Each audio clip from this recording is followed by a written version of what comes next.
Hello everyone, I'm Milo, and as I have been doing, I'm going to continue today playing the excellent fan game from Andre Productions, Donkey Kong Country, the Trilogy. Now, these streams always seem to have some kind of preamble, so today what I'm going to do is have a deeper look at some of the files of the game to show you what Andre and the team have been doing with the backgrounds as they've progressed through development. So, yeah, first of all, a quick look at demo 1.1, which was the previous release. Now, there's an option back in the earlier version of the game to swap between two different versions of the background graphics, drawing and real. And so I've unzipped those here. As you can see, by comparing, let's say, Funky's house, this is the real version, which is just basically a photo. And the drawing version is the photo with some kind of filter put over the top. So that's what they did, and that was an option you could switch between them. Before version 2.0, the full kind of remaster of the game, these are the kind of graphics that they had going on in the background. What's going on with my stream? I think it's okay. Is it fine? Yep, okay. Yeah, so as you can see, it's mostly photos. Some of them have been filtered, but there's some nice stuff in here, nice natural backgrounds to evoke the feeling of the original games with the grandeur of nature. Look at that fantastic ice cave, beautiful stuff.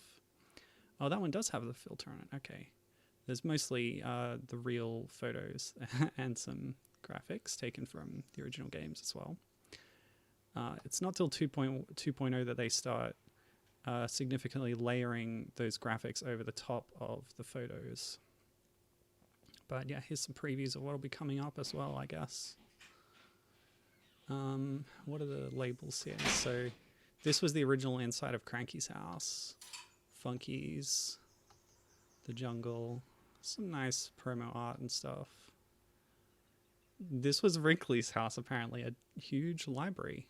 Interesting. Oh, that's beautiful.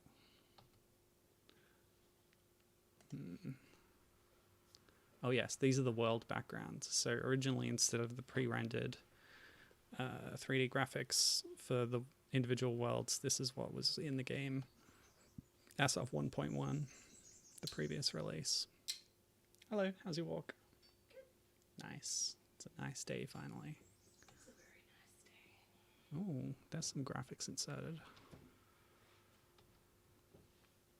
So these are the kinds of things they were going for before creating unique graphics. And we saw this in the first stream. This is the greater world map.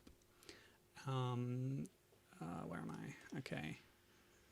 Just to quickly compare, we can look at the files in the 2.0 release and see what they're doing in what's essentially the final version of the game at this point. So they've more heavily kind of color, what you call it, like thing, filters and stuff, filters, and they've put in those level graphics like we've been seeing. It's very cool stuff. Just to get a look at them isolated from the game is nice to see the work that went into them. You can see how they've tried to mesh those pre-rendered assets with the photos and done a pretty good job. Oh, and by the way, you can see the carving on the tree there. K. Rool will always win. These are the background details that they've inserted as well. And coming up, we should see the cave, which we noticed some carvings on as well. Yeah, there. The different forms of K. Rool in the background. Hi, Gibbon. How's it going? Just browsing the background image files separately. That looks like the map from the DKC2 menu screen. That's what we see in the background. Minecart stages, the lights, and that washed out picture of Boxer K. Rool, I think. Some gloomy temple backdrops in a cave. So this is about where we got up to in the last stream. Oh, past the temple, yeah. We got to the brambles, so there's the sky, and that's layered on top of it, the brambly backdrop. So that's what we've seen so far. Coming up, I'll skim through it quickly, but there'll be some beehives, forests, crystal caves, trees, a blasted heath or something. What's this? Yep. Oh, Aurora Borealis. A giant frozen K. Rool. Interesting. Snowy mountains. Oh, look at that skeleton embedded in the wall. And another one. Awesome. Very DKC Returns vibes there. Beautiful. Crashed plane. Interesting. More brambles in our future. More minecarts too. It's coming. Oh, wow. Okay, I'm intrigued. And of course, a volcano. Wow. Well, can't wait to get to this stuff. So let's do it. Launch the game again. 2.0. Okay. So, yep. I'll just switch over to the window capture. Whoops. Got to exit full screen mode. It works better that way. Then I can read the chat more reliably. Come on. What? Yep. Whoa. Okay. Hold on. Want to move the window, not resize it. This one. Oops.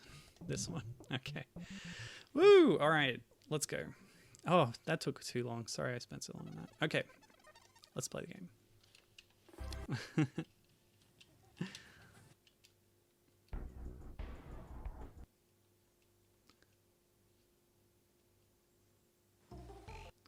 Yes, and ignore the sloppy labeling in my obs setup.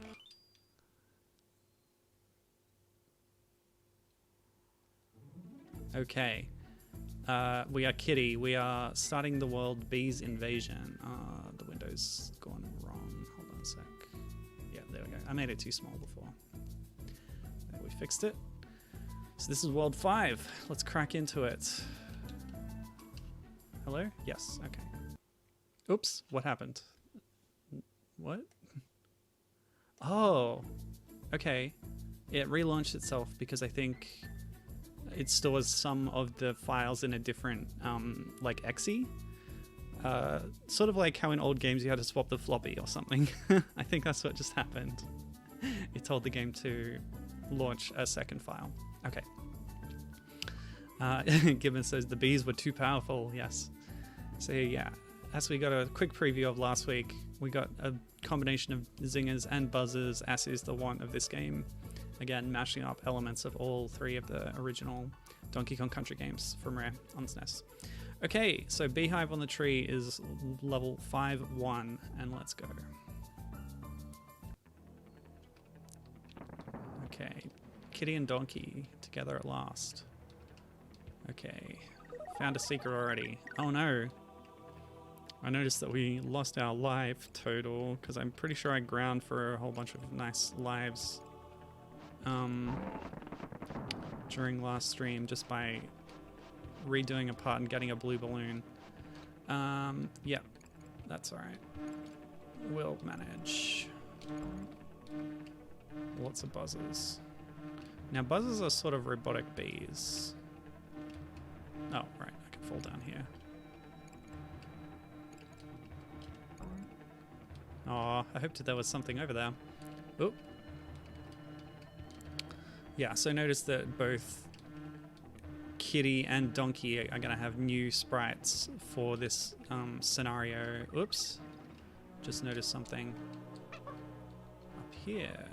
Oh, of course I can't throw onto Honey. Wonder if there's an invisible hook or something. Not that there have been hooks in this game, but there would be things like that sometimes in DKC 2. I noticed before also that I picked up a barrel and still got stuck to the floor. It was kind of maybe a bug in the original DKC 2 where you if you were carrying a barrel or if you were carrying your teammate in team throw, you could walk freely on sticky honey surfaces without getting stuck down. Maybe an exploit or something. But they fixed that in this game.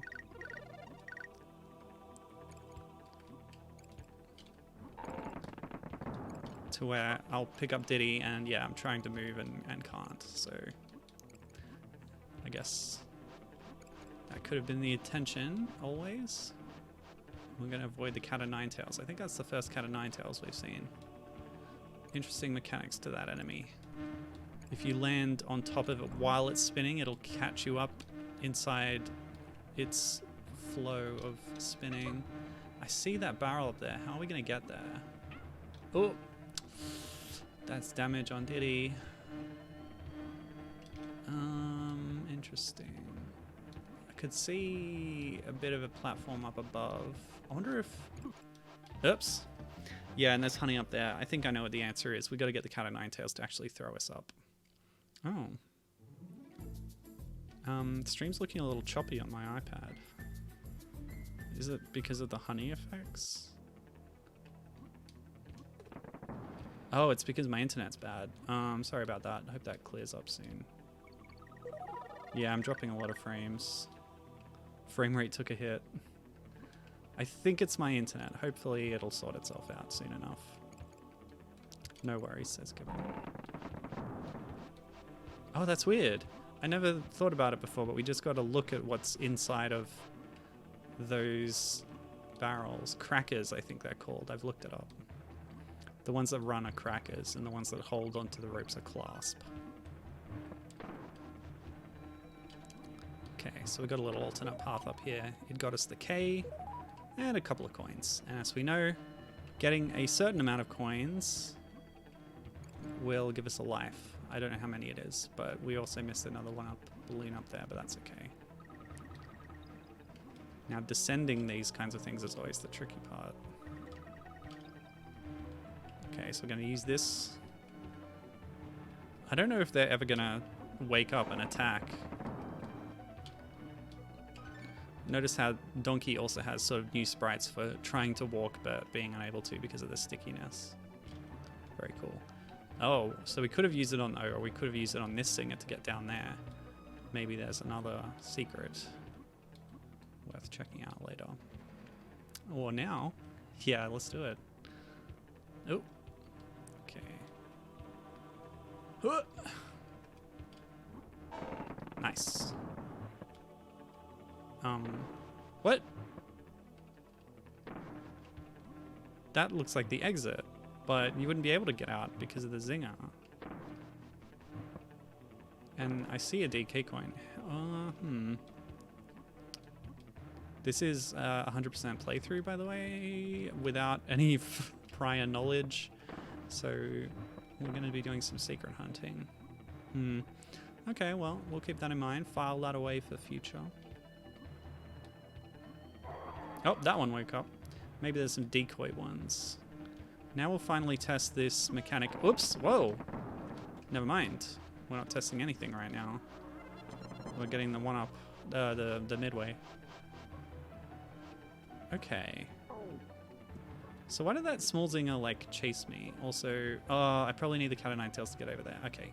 Yeah, lots of these sort of puzzly elements creeping in, eh? That's something that number 3 kind of lent on pretty heavily. Okay.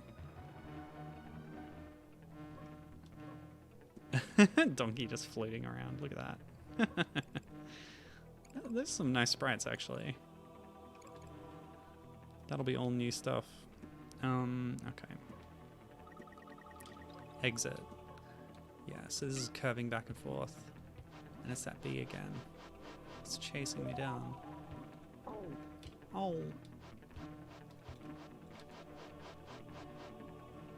Oh, I see a shaft. Yes. Take me up. Oops. Well, never mind. Oh, a keg. Oh. What? That was weird. Also, I think I had to ride that keg. Oops. Oh, how am I going to get through here now? Yes. a short hop. A lot of secrets and mysteries on this level.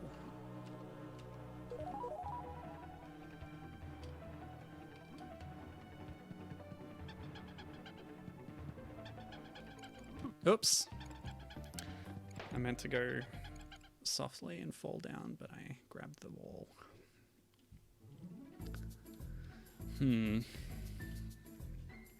So we've seen the DK coin. Not sure how to get it.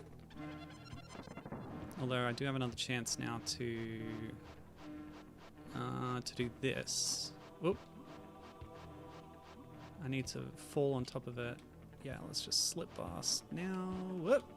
Because if you hit it from the side, whoa, nice. You will get hurt. You'll take damage. Oh, this was just lives, it looks like. Oop. DK's hurt sound. It's very funny. It's much more subtle than Diddy or Dixie's. Oh! It's that one again.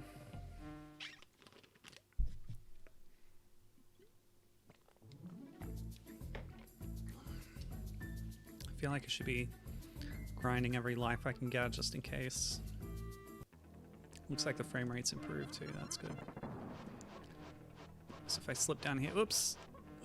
Yeah. You know what?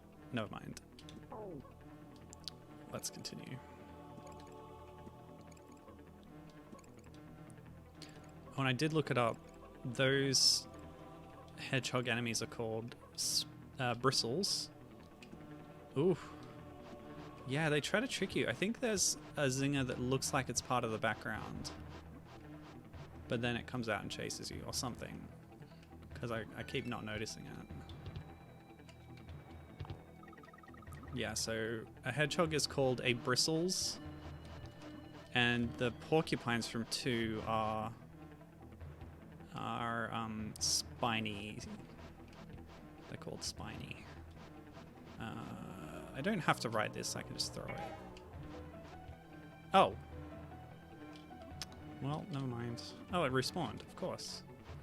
So what I can do is throw it up there, like my connection's a bit shaky today. I think... Oh yeah, that's gonna be a separate one. Are we back? Might have to stitch these together.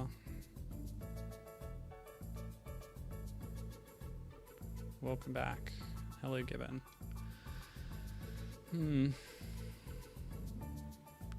Yeah, it started again. Like, Obs says that the broadcast is still ongoing and there's no dropped frames because it's like started a new instance but still kept the old one. I don't know. Who knows what Twitch is going to think about that. But I can worry about that later.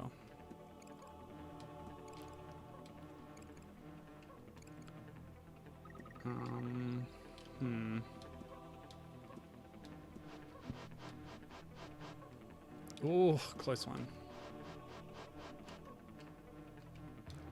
Now, do I actually want to go up here? No, that gets us nothing. Okay, that was only the N. Okay, that's all we needed. Ugh.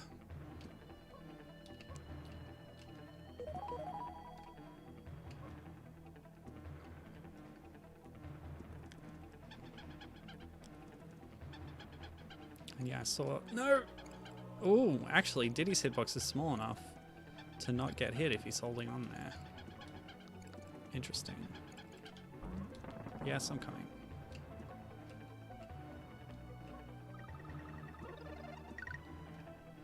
I'm always disappointed now when I go for an optional thing and it's just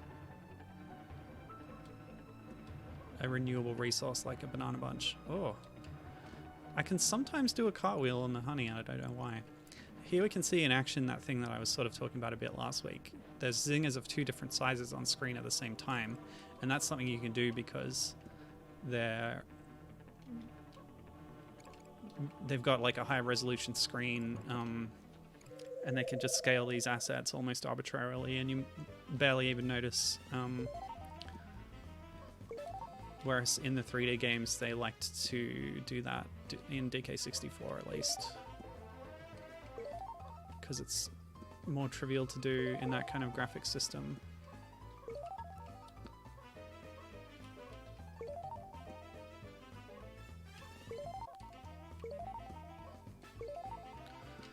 Not that 2D games didn't scale their sprites sometimes.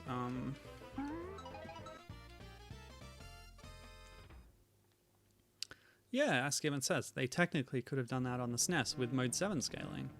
Yeah, or they could have even sprung for the Super FX technology and gone further with it. That's what Yoshi's Island did, although it used it for more sort of bombastic or like dynamic, not dynamic. They use it for like boss battles and stuff. How are you supposed to do this solo? Okay, you can... Oh my gosh. They made a giant K. Rool out of honey. That's bizarre. Might as well make use of this cracker. And again, I think the inside is a... Ugh, dang it. The inside Kremling that pops out when you blow it up is a recolored cobble. And tiny red zingers, they're very cute actually. Alright, so that means we got the bonus, we got the Kong letters, and we found the exit. All we're missing is the DK coin. And we saw that, we just don't know how to get it yet. But we can try. Try again from the start. One level cleared in 23 minutes. Might have to split this stream series and do one world per stream. Maybe. I should have started this later. I've got holidays coming up. I could have pumped out extra streams on subsequent days. Oh well, we'll work it out. Gibbon says, I believe in you. Thank you. I don't want to push myself too fast though, because I want this to be fun and casual.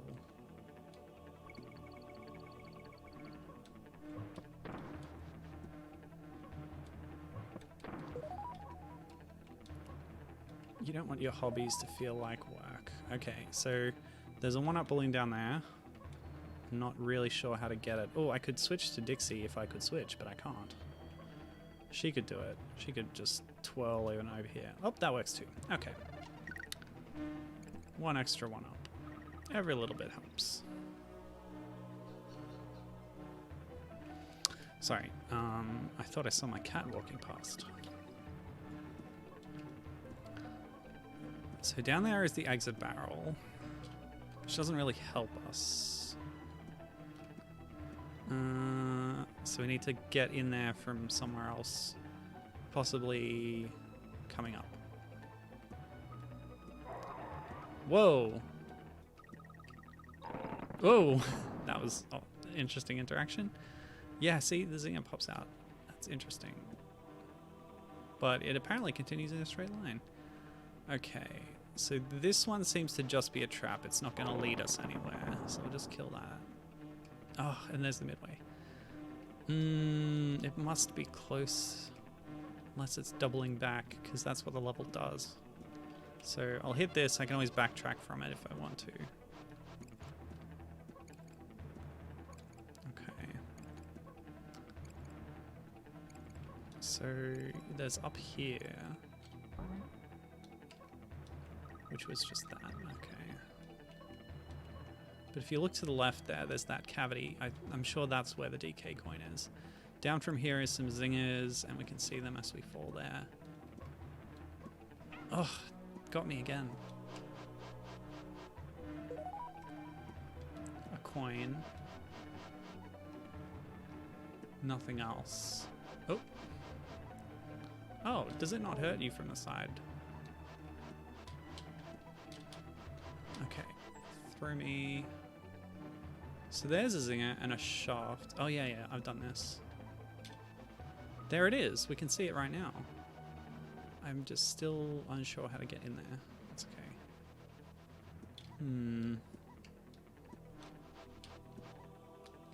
Maybe left from here. I'll keep looking.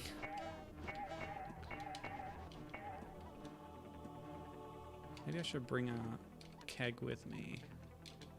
Can't hurt. Whoops. Whoop. You fall off it pretty easily. Oh, I hit something. Okay, let the camera adjust. Yeah, I can't really see much. And throwing a Kong won't help, because that won't grab honey, and there doesn't seem to be a platform up there. I think that's the end of where I can search for that coin. So now we have to backtrack. Oops. I'm like craning my neck to try and see further, but that's not how video games work. They only show you what's on the screen. And I can just look at the screen. Okay. Any theories? Well, everybody does that from time to time, right? Like moving your controller in space to, if you think it's going to make you turn harder. Stuff like that.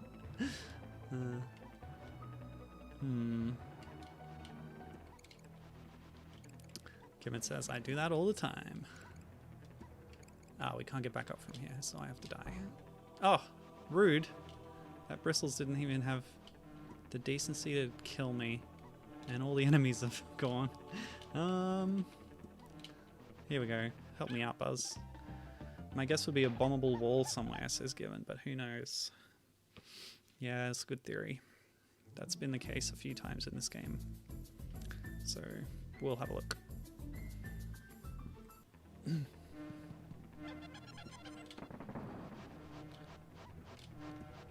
So, some zingers up from here. There's certainly no shortage of crackers to use. Oh! Wow. That blast took everybody out. I've tried rubbing against this wall with it, but it feels like it wouldn't be a destructible wall if it's also a honey wall. So... Oh, hang on. What about that wall? If I destroy the zinger and then take another barrel down there. Because there's two up here that we can access. I can't move this at all. And the only button that works is B, which shoots me out. Because it might loop around the bottom there. It's more likely to... but I've seen this side of that chamber. Alright. If only I could start and select. Let me do a little quick check of the controls in the files. There's like a control application. Oh, I'm sure I've done this before, actually.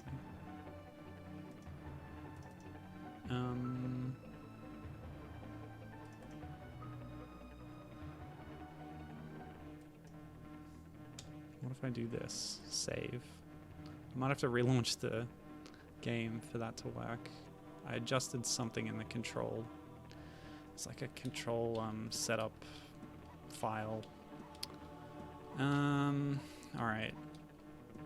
So backtracking for 2 TNTs, that's the plan. One for that zinger and one for the wall. Hope that works.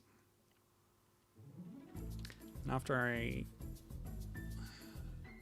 Alright, never mind.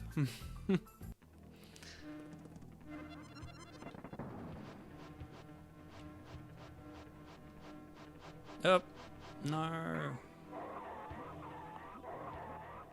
Leave that one for later. Grab this one. Yep, okay.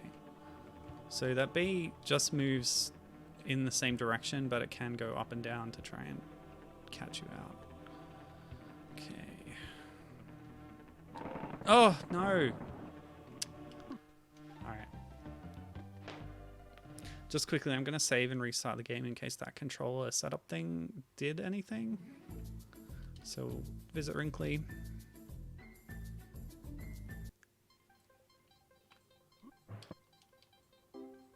Lovely backgrounds. I didn't show you the extras menu. There's some like wallpapers and a mock-up box art in the extras file. Maybe we'll do that next stream. Oh yeah, I was going to close the game down because I saved.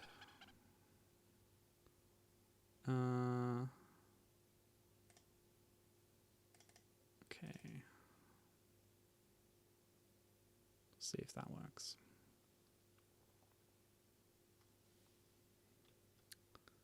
Do do do do do do do do do do do do. Okay.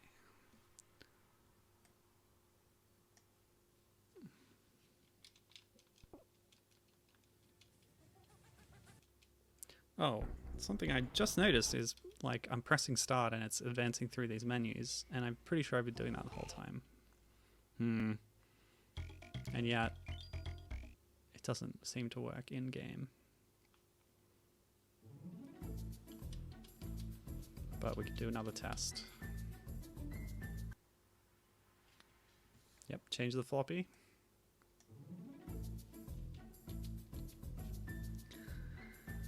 Okay, we can also see what it saves when we restart the game like that. 11 lives, so it's kept that. It hasn't kept my midway progress. Okay. And yeah, pressing start does nothing. Ugh. I'm not happy about this. Oh, I forgot I could do this. I wonder if that works on Honey. It does. I can use the team roll mechanic, which is unique to this game. More or less. I guess it's there in returns. It won't be on that wall. Just gonna bring this with me for now.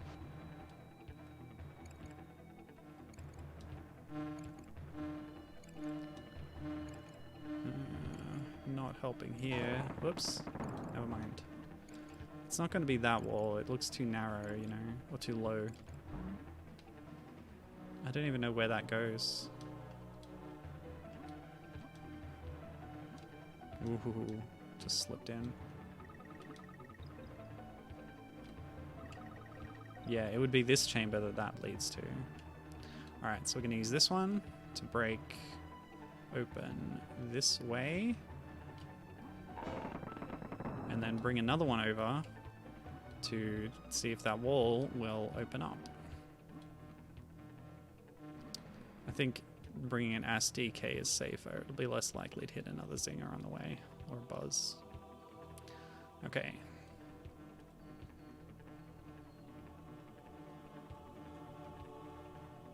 Ugh.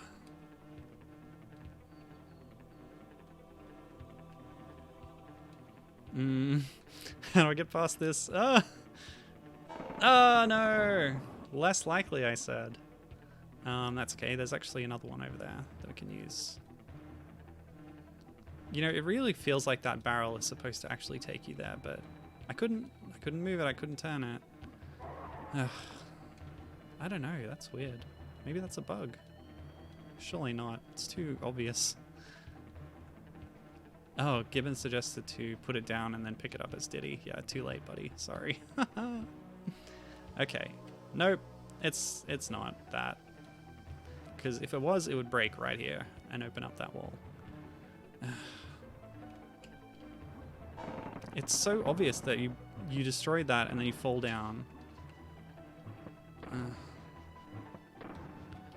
Here.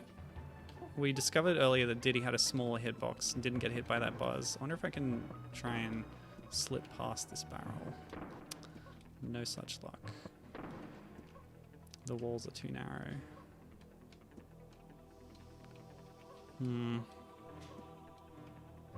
It's right there.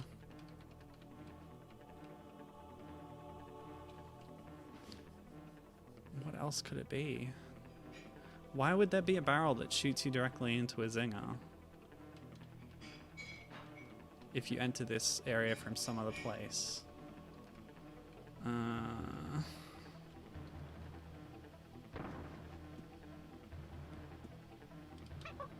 I wonder if... Nope.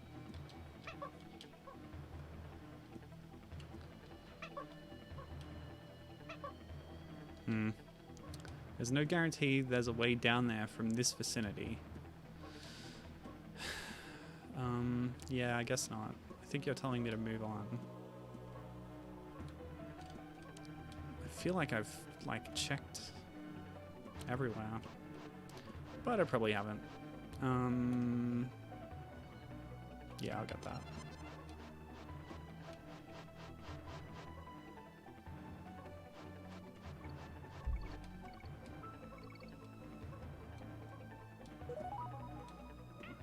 Ugh, how did I fall for that?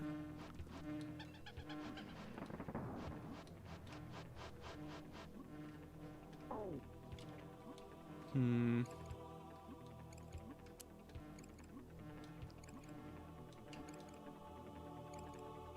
You right there, Dixie?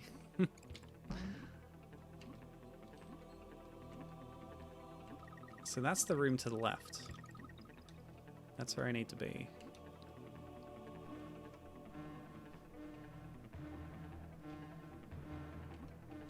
No, it's not. That's the shaft where the N was, and it's further left from there.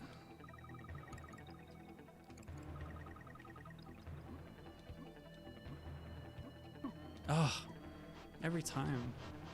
That one is so tricksy. Oops. I'm on the lookout.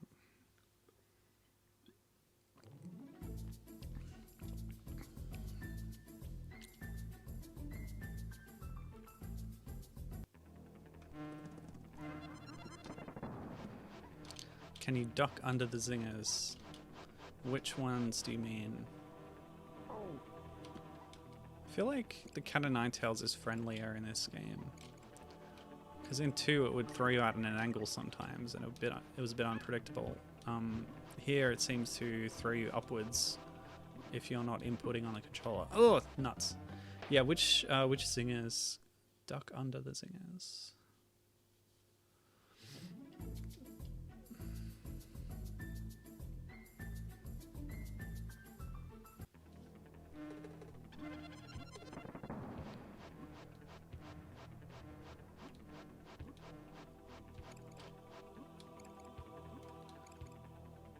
Oh, I mistook that the one you died on was going in a straight line. No. Oh, not again. That happened again.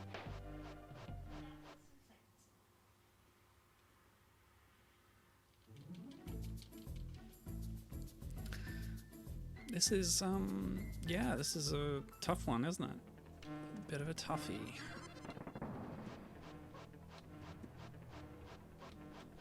I wish Andre was here telling me what to do.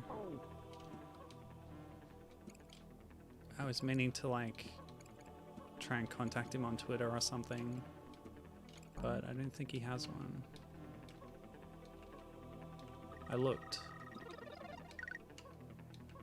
The game has a YouTube channel and a Facebook page. I guess I could contact him there. Anyway, it's moot point right now.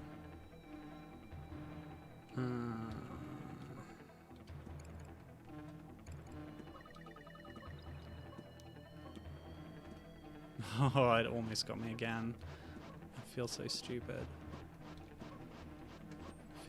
I feel brain slow right now. Nope, didn't get enough height. Let's just try this.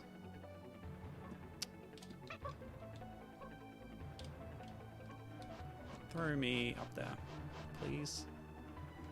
Higher.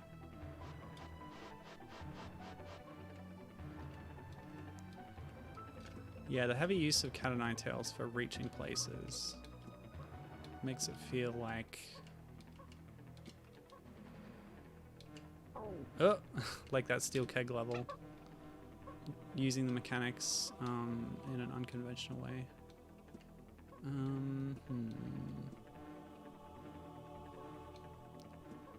I'm pretty sure that was the room to the left of that area, and I hugged the wall to see if I could slip through it, but no dice. What else can we try? Can I take this? What good would this do? Yes. Oh. Wanted to write it. Yeah, there we go. That's what I wanted to do. Oh, yeah. I don't know.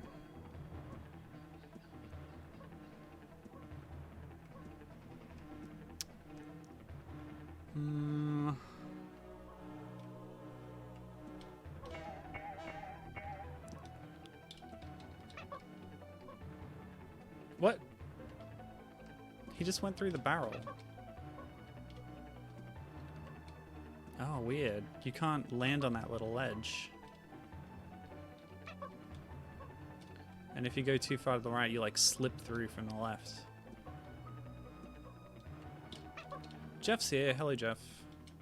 Just joined in. Let's see how they handle beehive levels. Well, there's new graphics for all the Kongs to grab onto honey walls. You can see DK. Well, never mind. Stuck in a ball, but actually, we didn't come over here with Team 3 before. What I'm doing right now is trying to find the DK coin. So, hey, roll it, DK, roll it. Oh yeah.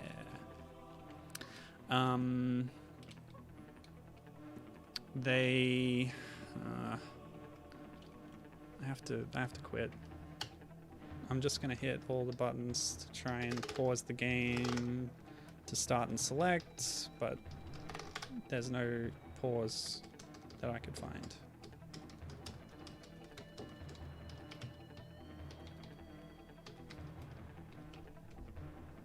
Nope. We're boned. So I'll show you something that they fixed going from 2 to this game. And that's the exploit where you could walk on honey if you're holding a barrel or your partner. They fixed that. Which I'll demonstrate right now.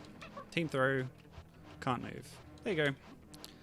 But yeah, they've also put in lots of cat o' nine tails. They've put zingers and buzzers, which just kind of have the same purpose right now. Ugh, nuts. They have these surprise zingers that appear from the background and chase you, which is a cool little thing. This is what we're trying to do. So if we fall down here, we can see the DK coin on the right, but this barrel otherwise just shoots you straight back up, and I can't move it or rotate it or anything. Yeah. What? It worked. Start and select worked. I just had to press them both at once. There's just no pause button. Alright, I'm just going to move on. I'll come back to that later. 45-minute mark and only one level. Not even cleared. Okay. So, mine time. And already we have these moving platforms. Pretty unusual.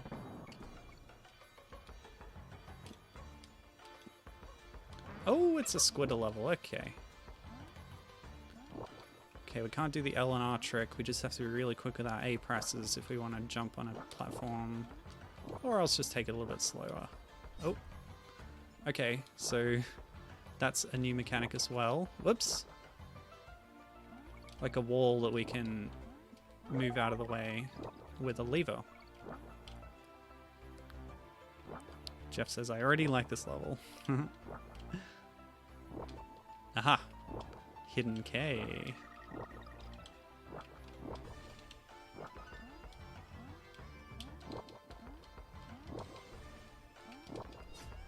Oh, it's tough, but you can do it. Yeah, the auto-ascending web. I like that. Okay.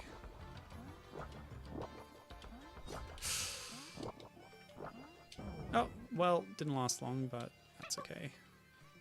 I shouldn't be doing this. Oh, what? I should have got the midway.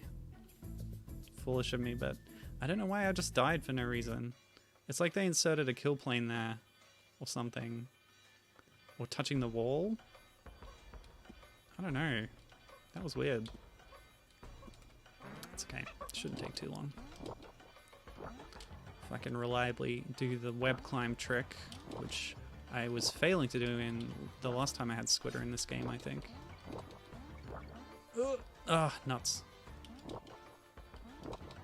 Oh, now that the wall's gone, we're not bound by that. That's interesting. A way to block Squitter off without completely breaking the level design with his webs.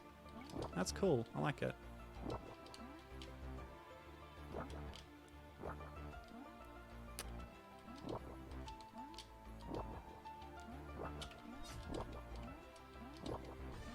Okay, this time... Oh no, I got the O, so... yeah, Have I got any rewards from animal buddy signs in this game? It's disappointing if not. Feels like I haven't. So these ones only move when you stand on them. It's a classic platformer trope. I'm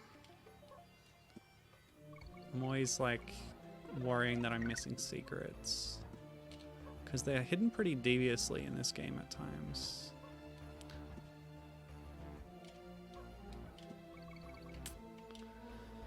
All right. Good old mining melancholy. Asterisk, not official name. Nice.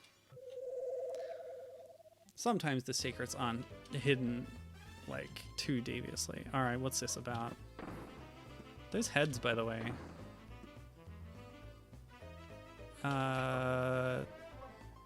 What? Okay, swap them. The mines is also where they introduced the character head barrels in the original DKC2. So good to see them pop up here. But yeah, the icons, which also show up on the DK barrels. Kitty is, of course, taken from a render from 3. But Dixie is from a Diddy Kong Racing DS render by the look of it. Oh well. Oh, that's nice. Donkey, I think, is from like Mario Party render, or maybe Mario vs. Donkey Kong. And Diddy, I'll have to have another look at it.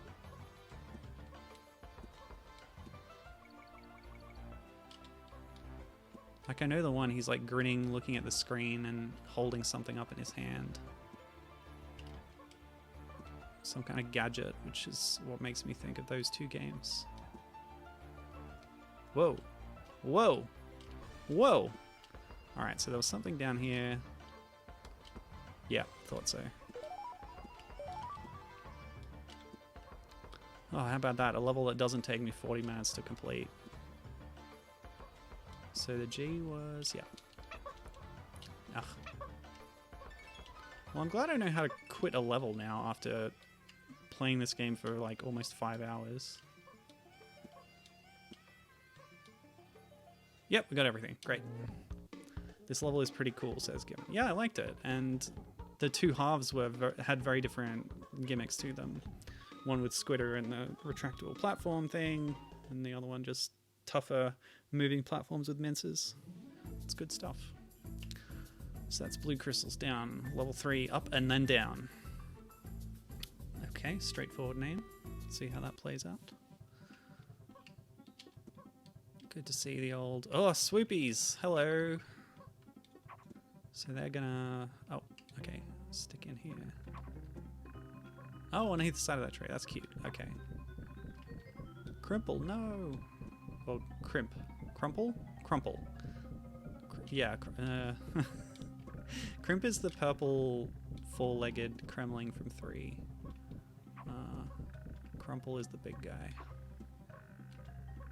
Every game has their own big blue guy, even though between 1 and 2 it's the same guy just wearing a bandana. Crusher and Cruncher are the same character, just like Cannon and Clump are the same. And Clomp and Critter are the same. But here they had Crumple. And then 64 had Kasplat, very charismatic character. I really liked the design of that guy. And then when Payon was making their own Kremlings for Jet Race or Barrel Blast, they made up their own new big blue guy again, and that was the guy whose name I forget.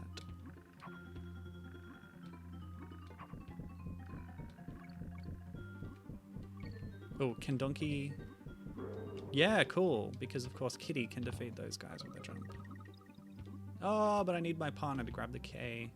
Nuts. Oops. No! What? Oh boy. I wonder if I missed a DK barrel. Is it worth backtracking? Hoping that I find one later.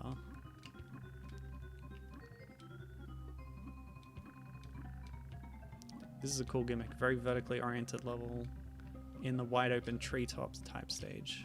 Interesting. Alright. So barrel on the far left.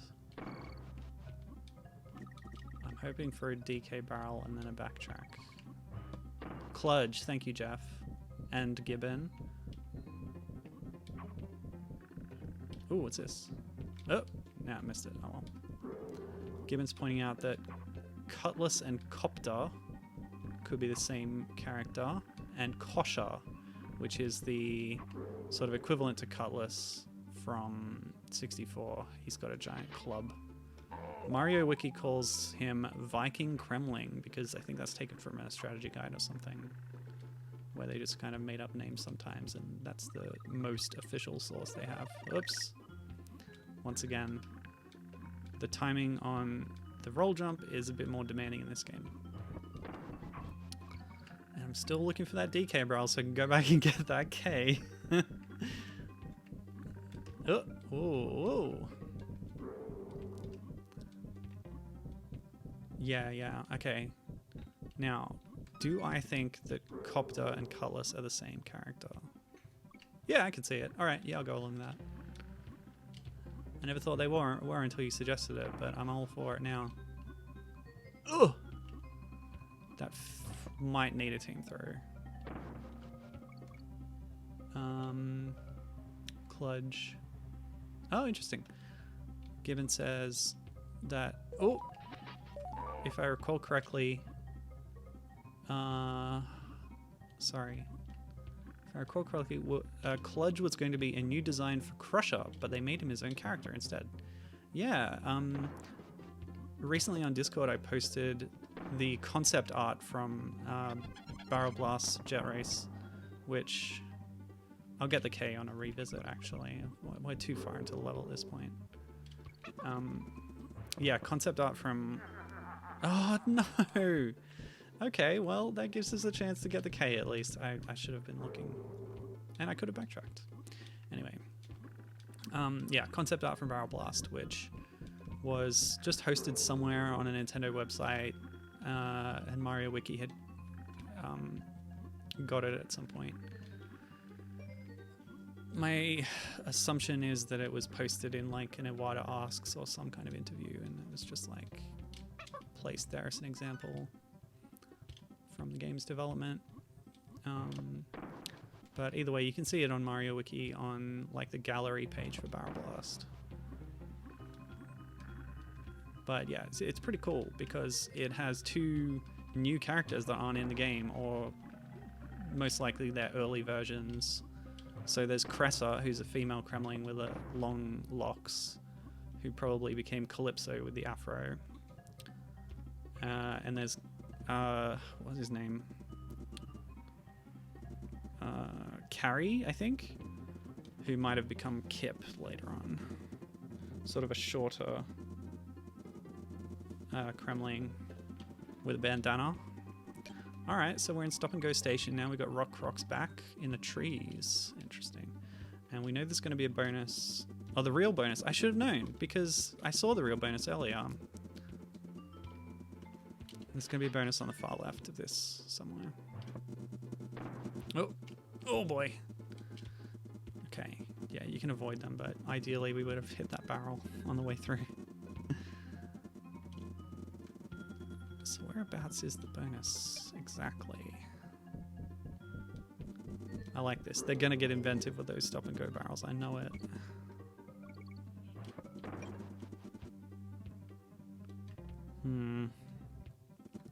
Here? You're kidding me. They just put a kill plane in to stop you skipping parts of the downward version of the level. Oh, that's really annoying, actually. Ugh. Yeah, but in that concept art, I think the point of what I was saying was that Crusher is there, looking close, fairly close to how he looked in DKC1, redesigned a bit, I suppose. Okay. And yeah, this art project I'm working on of drawing all the Donkey Kong characters, I've included Carrie and Cressa on that.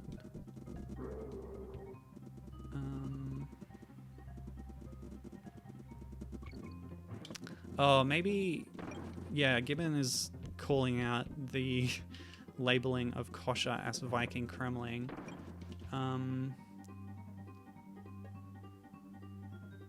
Yeah, because he's named Kosher. Given confirming that the Mario Wiki page says Kosher, but they do say he's called Viking Kremling in a Brady Games guide, and Clubbies in a Prima guide, or Prima, whatever. Oh, okay. Yep. No. Okay, those ones we just had to avoid, I guess. I think what I'm thinking of is the larger version, which you see.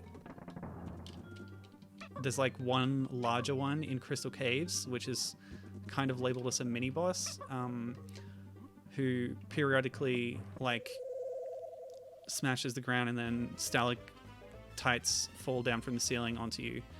I think that's what I'm thinking of. That one is labeled as Giant Viking Kremling or something, if you check the mini bosses section on Mario Wiki. So yeah, sorry, I misremembered that.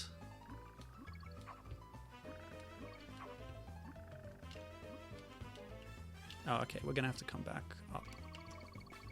Nice. Okay, small complaint. I wish that when you got bananas and stars that they would float up into the corner of the collectible counter, because that's the way it worked in the original games. Which ordinarily I wouldn't want to, like, all the time be saying, oh, they did something a little bit different from the original games, which is bad. That's not what I think. But specifically for this game, when the intention of the game is so often to riff on and replicate things from the original games, I think it might be valid to call out things like that. Oh, yeah. Dang. Hit that kill plane again. But we've got all the collectibles, we can just rush to the end now.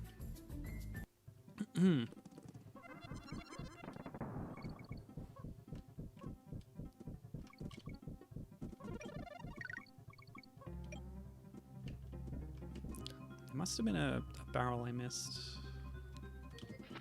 A stop barrel. Yeah, so it's cool again with this level how, just like the last one, after the midway point, it basically becomes a whole new idea for a level. Oops. No, can't get that. Just skip that. Okay. Nice. Yeah, that's the barrel I skipped last time. So it was possible. Oops. Oh well. Just makes this next bit a little bit harder. What? I don't like this kill plane idea to stop you skipping parts of the level, but I accidentally just went up into the bottom of one from an earlier part of the stage. That feels really bad. I feel cheated.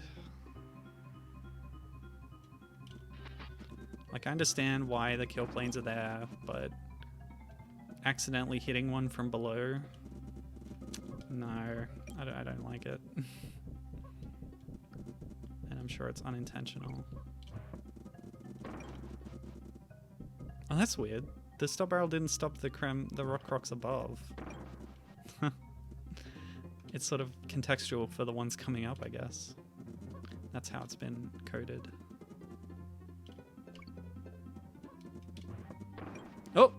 Oh yeah, that's an automatic one. I forget sometimes because the appearance of the barrels and their behavior isn't actually consistent through the trilogy itself. So...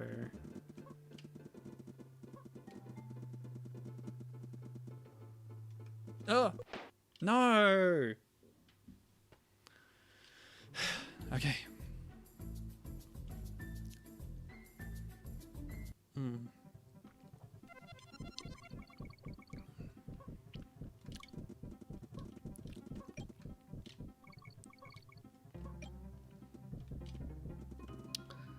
Jet Race is so good. Actually, I was just editing a Mario Wiki page on Jet Race because I was having a bit of a crisis. Not a crisis, that's a bit melodramatic. I was experiencing some confusion over the identity of a character in that game. And when I say character, oops.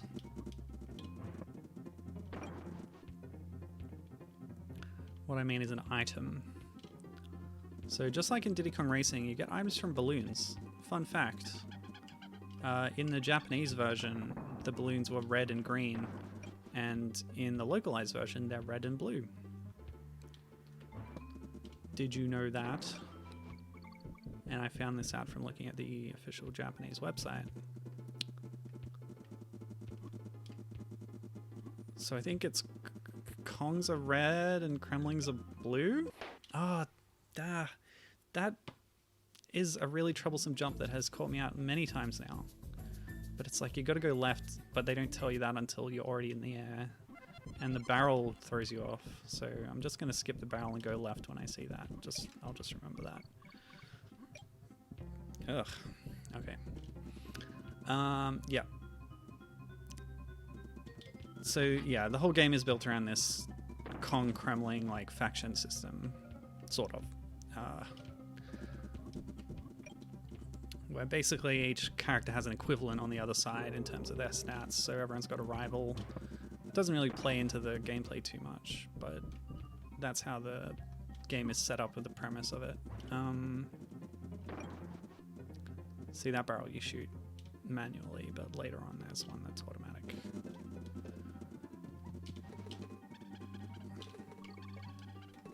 This one. So you gotta time it and then it'll shoot you off, and I missed it. Yeah, and so part of that is the item balloons.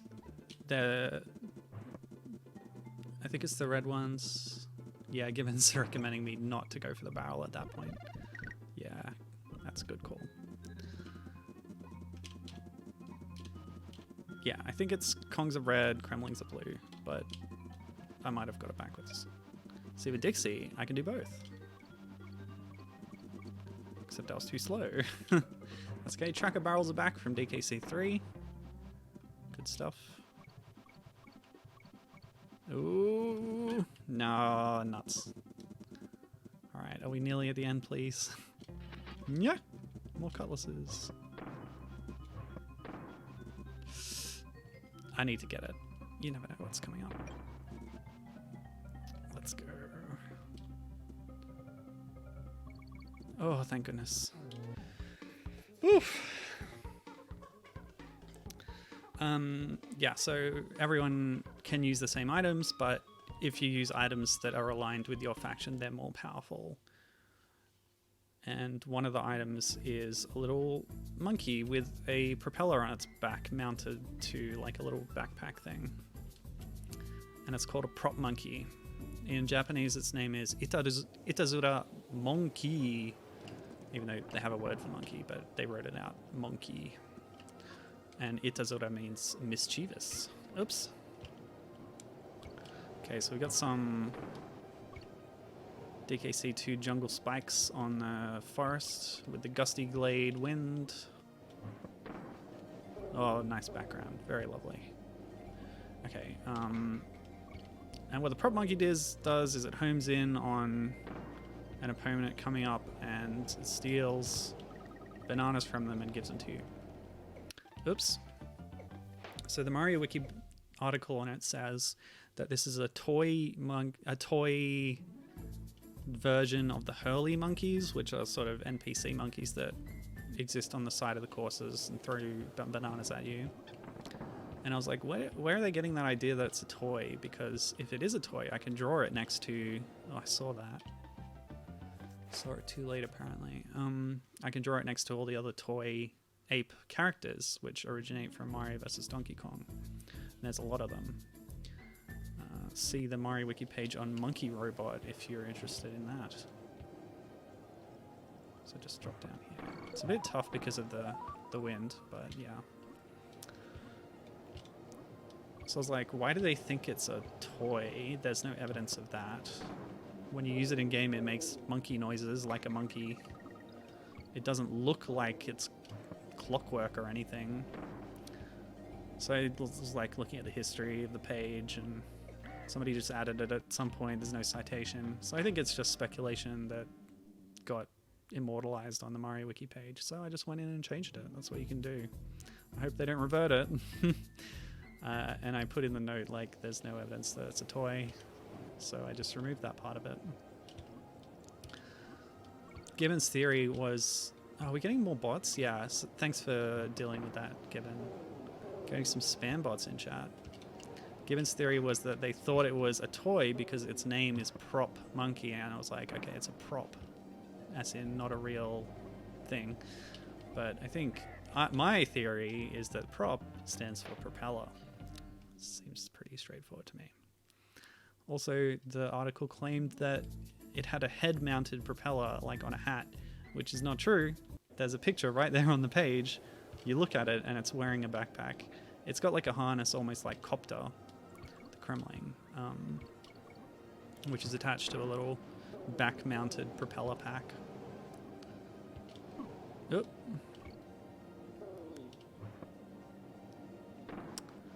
And so I fixed it. I also fixed the typo because there was some grammatical error or other.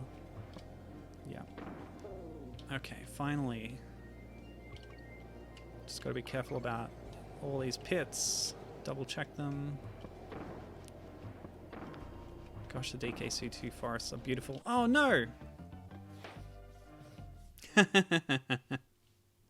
Gibbon says, careful of editing wikis too much. I've become admin of a few that way. Seriously, why am I the internet's authority on Getsufumaden? Well, I don't think there's any danger of me becoming the hierarch of Mario Wiki. It's a bit big. You know, big, well-established. I'm small fry over there. It's Mario, like, come on. It's not like there's a tiny Mario fan community. Okay. Oh! Oh! Oh! Gamer noises! Okay, cool. Finally, right. Just double check. Looks fine. Oh, what's that? Oh no! Given says, plus the admin is already a member of our community. Indeed, indeed. Glow Squid. Glow Squid is a great person. Although I think they said that they weren't as involved with Mario Wiki now as they were in the past. Okay, I gotta jump further out. Oh no! Ugh. Well, that's no good. I need that banana. I guess I'll just die at some point and go back. I'm sure it'll happen. Ooh, especially with this kind of thing going on. Ah! Yep. Yeah, I proposed this change in a chat during a discussion with Glow Squid present, so, and like they didn't object. So I guess it's fine. Okay, what are we gonna do this time? Yeah, you gotta jump further out. Oh, okay. DKC 1 style animal body. Sort of the optional bonus that you can get by going out of the way. And it's espresso back, perfectly suited to this kind of stage. Very nuts. Okay.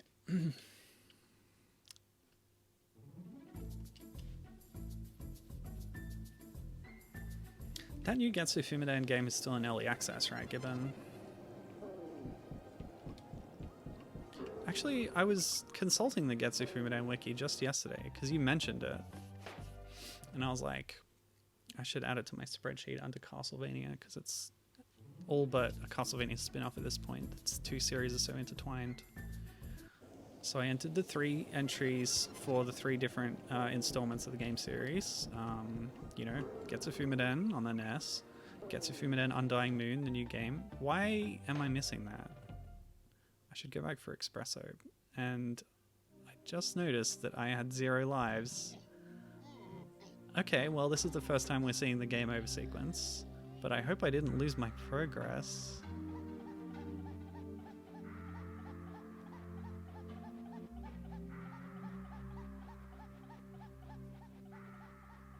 Oh, that's sad.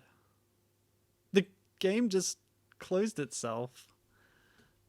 Oh no. Okay, it reopened itself. It did the floppy disk switch thing again. And it's putting me back at my save file. I lost it, didn't I? I lost it all. No. Why are we living in a world where we have to save our game manually? Why could it not autosave? Oh god. Oh. Alright. Oh man.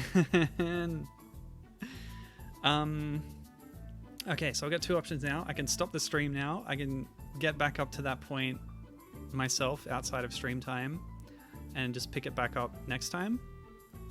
Or I can play all that again right now and you can watch it. What do you think? Or we could spend a long time hunting for that DK coin in this level. Oh my gosh. I'm gonna find that coin. That's a real downer.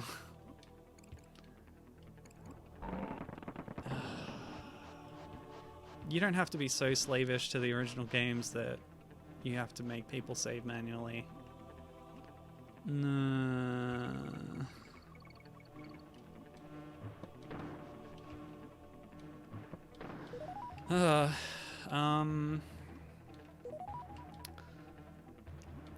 Even just going normally through the levels takes time.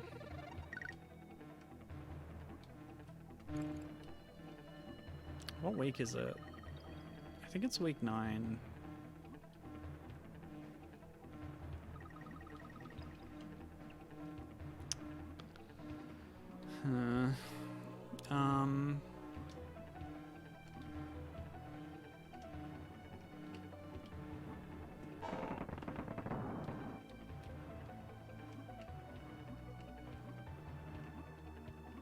I've already checked everything. I don't know. This is really not good.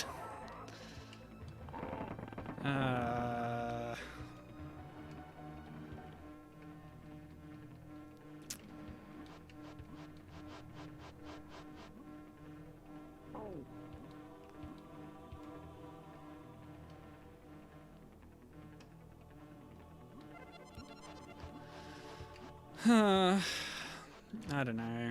I don't know what I want to do.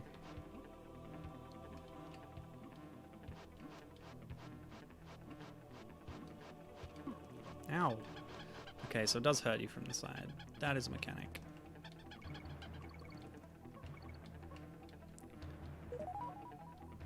Anyway, there's a third Gets a Fuminad game. It's Devil Island on the Game Boy Color. It's a bootleg, but I count it anyway. Everybody does. It's great. The authentic... Oh no, I forgot to save experience. Yeah, it's authentic, alright.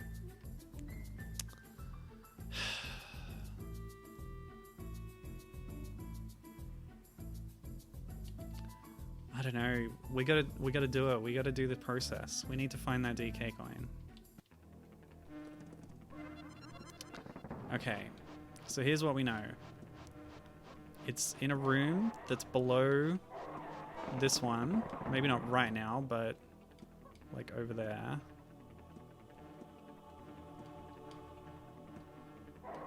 So if I do this... Oh, it fell down. Okay. It's right there. But this barrel just exists to vex me. Okay, a little strange. Yes. What else can we do there? Nothing. There's nothing I can do. I'm out of ideas. Okay, I'm gonna check. Yeah, start and select. It worked. I'm gonna check the website of the game and see if that 2.1 update is out. How about that? What's that? DK... What's the website again? I'll find it. With caps lock on, apparently. Yeah, there it is.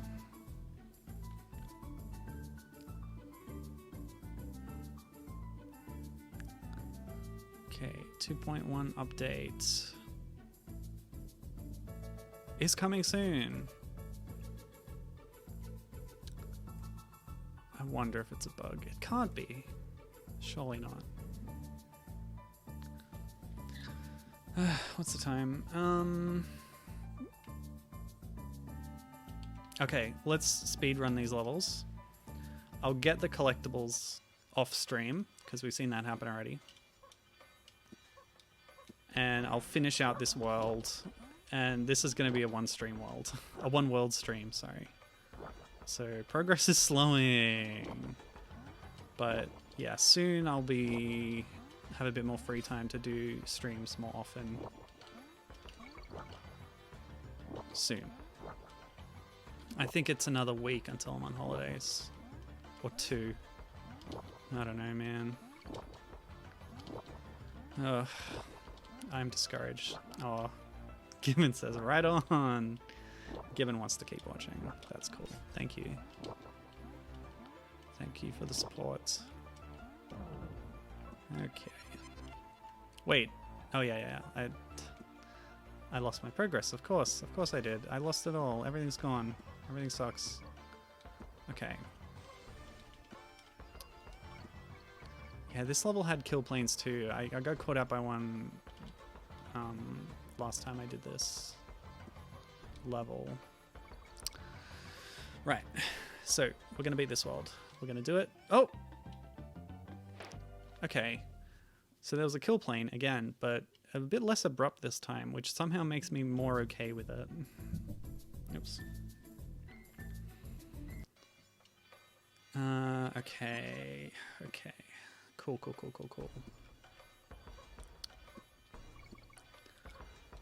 So, how's it going? Read any good books lately? I just finished today reading the Force Unleashed novelization that I was so enthused with last week, and yeah, still good. Keen to read the second one.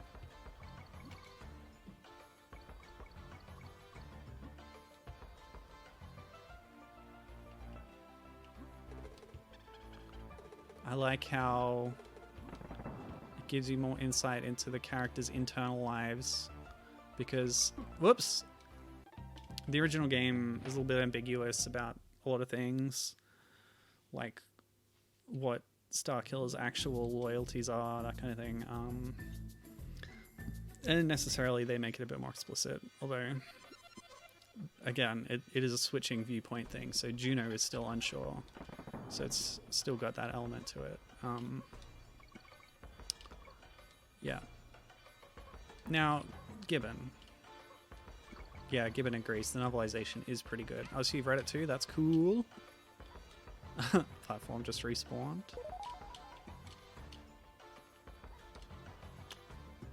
Yeah, I'm actually keen to check out his other works. The author, Sean Williams. I know he's got an Old Republic novel as well, which is not an area of the Star Wars series that I've really looked into at all.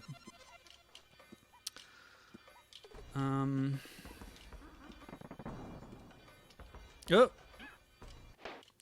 Now, I don't remember the, details of the plot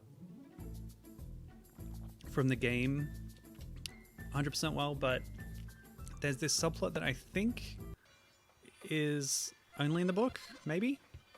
Or at least heavily expanded in the book, where there's this sort of distributed intelligence on Raxus Prime, the junkyard planet. And it's called the Core, and it, controls all the functions of the world. Including a bunch of droids to scavenge things.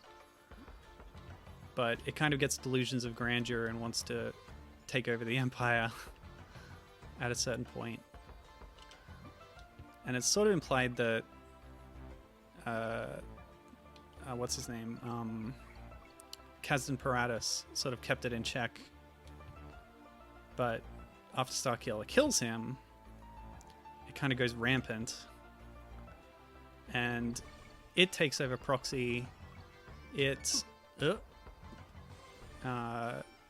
is like making plans to attack the Empire, but Starkiller has to go in and like slice up all its mainframes and destroy it.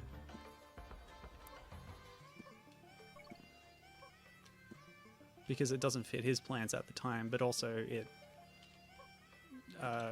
co-opted Proxy's intelligence, and he wants to get his friend back too. And I remember, like, after bringing down the Star Destroyer on Raxus Prime, that you fight Proxy as Darth Maul, but I don't remember if they explain that he's under the Core's control at that point or anything. And from memory, it's like, oh, at the end, the trauma erased his primary programming, but it was actually the Core rewriting him that did that in the book. So, yeah. I think that's a plot. That's like a whole subplot that's like expanded on a lot, which is nice. It's always good to see that kind of thing. That's what novelizations are for. Oh my gosh. Gibbon's writing an essay over here. Alright, Gibbon is telling us all about what she's been reading. That's awesome. I read all the chapters that are out of a manga called Shadow's House the other day. It's really good. Starts out as a sort of slice of life in this low fantasy environment of this estate house populated by the Shadows family. You just like fantasies about shadows, don't you? I know you're a fan of Dark Shadows too. I'm typecasting you now. You probably enjoyed What We Do in the Shadows too, didn't you? I sure did. Well, the movie anyway. To continue, the Shadows family are strange, pitch-black people made of soot, and they're living doll maids/butlers who act as their faces to show others their mood, as well as cleaning up the soot they shed off. The main characters are Kate. Oops. Kate is a young shadow who has yet to debut, and her doll Emilico, who is a total airhead. But over the course of 100 or so chapters, thus far, it starts getting more and more serious as we and... sorry. I'm reading and playing at the same time. We and the young pair learn more about the Shadow's house and what's going on in the world. 100 chapters. Yeah, the way you've described it there sounds like your typical slow-moving manga to me. One of my problems with long-running serializations is the sometimes glacial pace they can tell a story at. But I guess if you're invested while it's going, you might not even notice if it's a real page turner.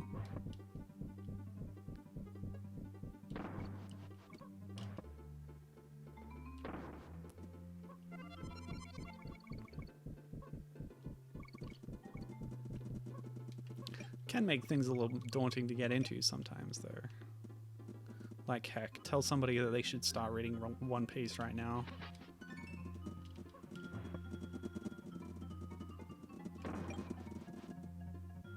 No, thank you.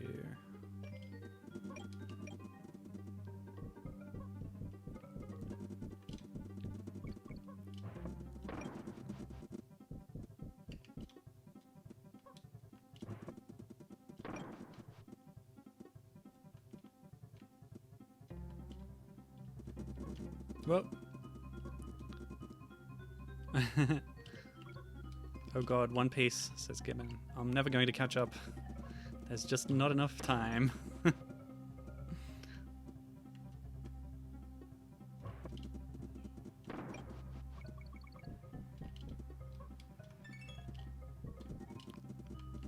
Just grabbing those for later.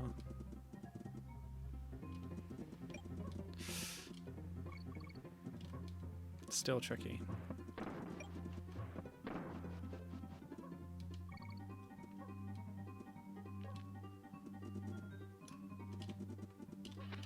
Oof. Yeah. Yeah, it's been a while since I read a good long manga. Oh no! I think the last one I read was Gantz, which I read basically the entirety of while I had an ear infection lying on my side.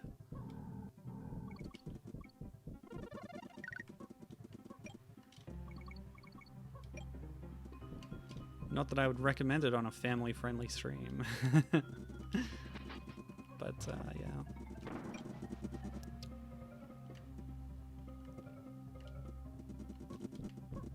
That's Gantz, by the way. Not that I'm recommending it. It's very good. Okay.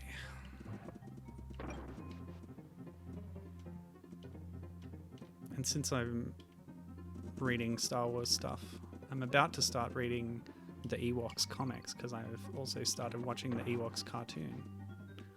I'm glad they added that all on Disney Plus because it's very good quality. They've done a great job like remastering it or whatever. The version I had before is like all VHS rips. It's awful quality. But yeah, it's all up there now and looking fantastic. And even better, it's all in 4:3. Thank God. Everything on Disney Plus originally, when it launched, was stretched to widescreen or cropped to widescreen. Oops. So you weren't watching like the actual show, you were watching like, you know, 2/3 of the show and the rest is cut off. And I watched the Little Mermaid animated series that way because the quality was better. But it really rankled me that it was the cut back version of the show. And then everyone kicked up a stink about The Simpsons, and then they eventually changed that. I don't think they ever... Well, I haven't checked recently, but yeah. There's a lot of 4:3 stuff on there that was cropped to widescreen, and they never made a big statement about that. I should probably check. But either way, Ewoks is there in 4:3, so that's lovely. The theme song sucks. Droid's theme song is much better. But the show's cute enough and fun so far. But yeah, I'm also going to be reading the tie-in comics, because they're cool too.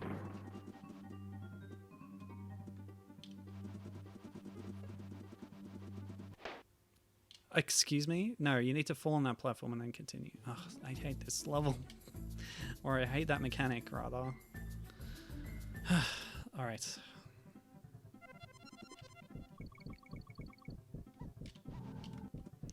Oh, and of course, if you're reading Ewoks comics, don't miss the My Comic comics. That's MYCOMYC.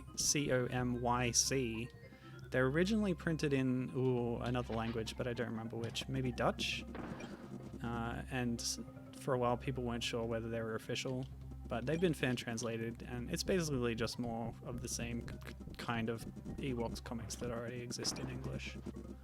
So don't miss that. But especially don't miss Shadows of Endor, which I have already read. It's really cool. It takes the characters from the Ewoks cartoon and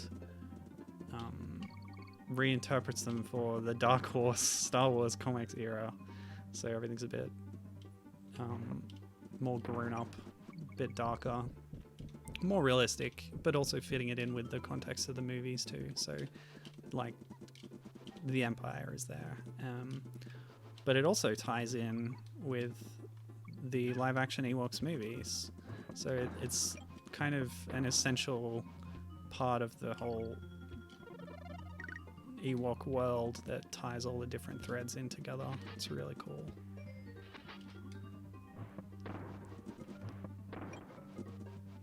I think that's where they established that Haral, I don't remember how they pronounce her name in the movie, but the witch character from Battle for Endor, saying that she's a Night Sister of Dathomir. I think it was first established in like an article or a reference book or something, but I think they make it clear in this comic as well. Dark Horse Star Wars comics, check them out, people. I'm also reading Legacy on and off, which again is excellent. Star Wars, hooray!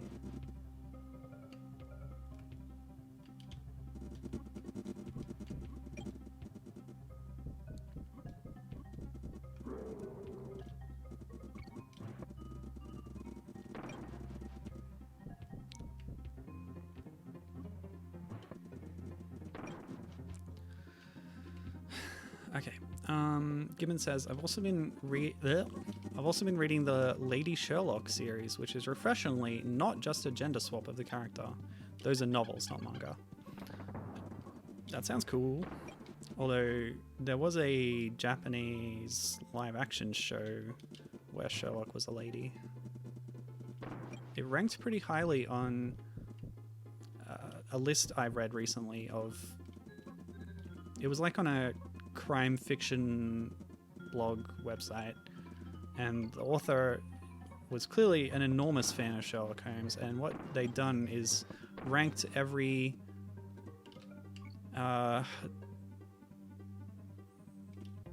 ranked 100, and it was pretty comprehensive, of the portrayals of Sherlock in like TV and movies, basically, and a video game. There was one video game which had like live action FMV cutscenes, and yeah, she was pretty high up there.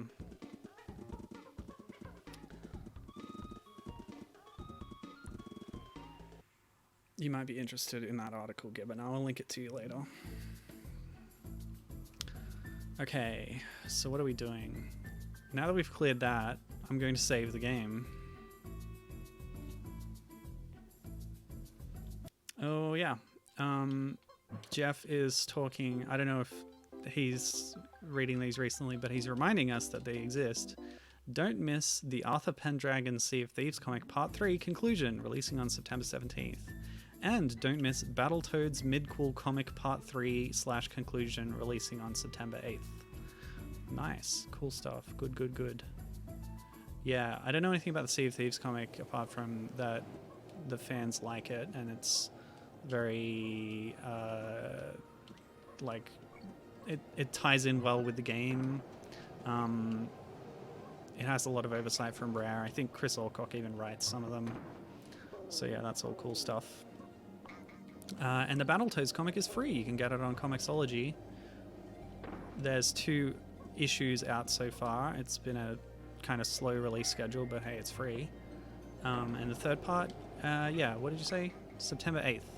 So that's nice. That's tying into the new Delilah Battletoads game, which annoyingly does not have a subtitle, but I'm not going to belabor that point too much.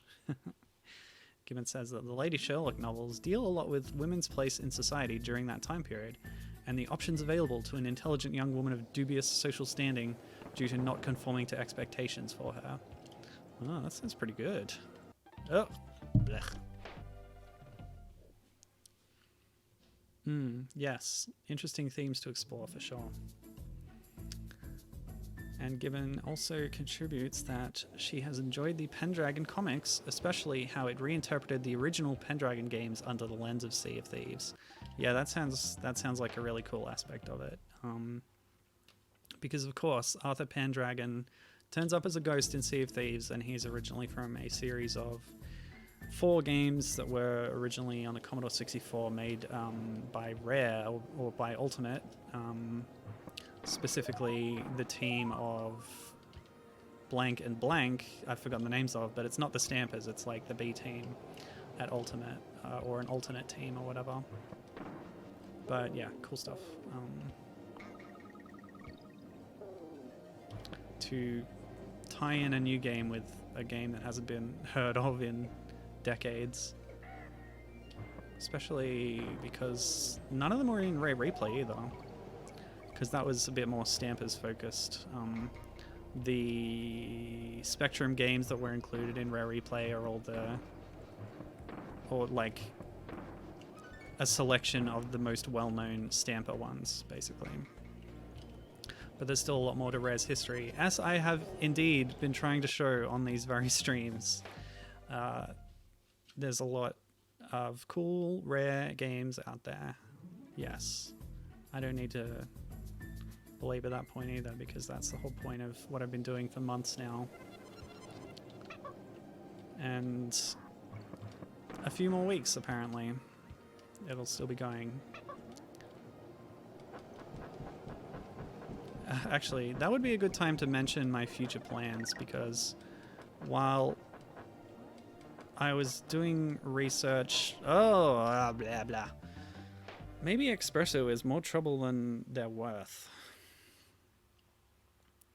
Although I get the feeling that it's going to open up a collectible later on. Anyway, yeah, future plans. So,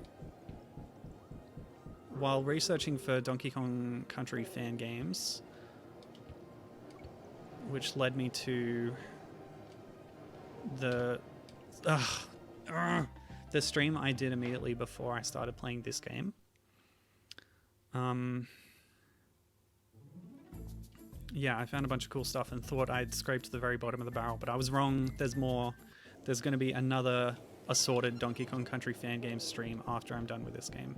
And that includes the one I mentioned last week that was only released a few weeks ago, the Donkey Kong Land Final Battle remake by the creator of the upcoming fan game Kiddy Kong's Showtime. Okay, so bringing Espresso here. Oh, unless you can get over the line of zingers, but maybe that's the extent of it. In which case, I thought I would run through that, but I bounced off it. That's really irritating.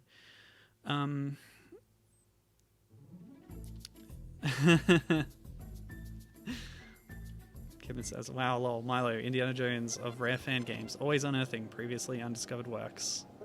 Yeah. Yeah, so along with the Donkey Kong Land Final Battle remake, there's going to be a few more. You'll see.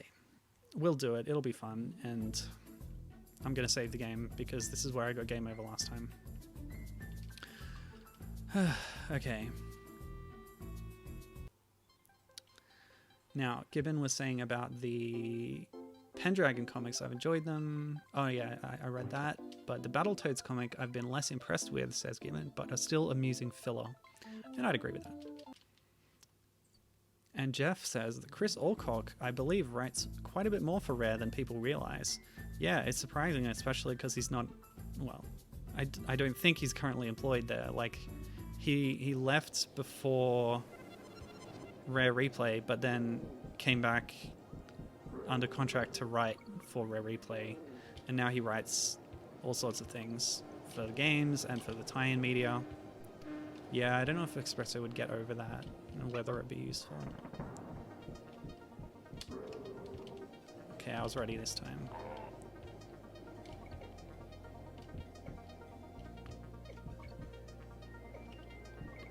That invincibility wasn't that useful.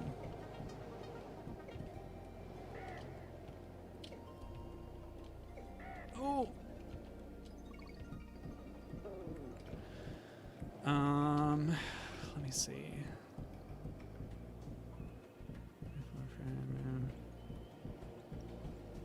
Gibbon asks, are you going to play Mitch's Sea of Thieves prequel Pendragon game that he made in Pico? That is a good question. The time to do that would have been... Oh, that's tricky. Hiding the G in a bonus? What is this? Donkey Kong Land? Yeah, the time to do that would have been earlier when I was playing general Rare fan games instead of... I've more or less moved on to just Donkey Kong fan games right now. But why not? I'll do it. It shouldn't take too long. It's a Pico game, right? Ugh! It looked like there would be an invisible barrel there. I should have thrown Diddy at it.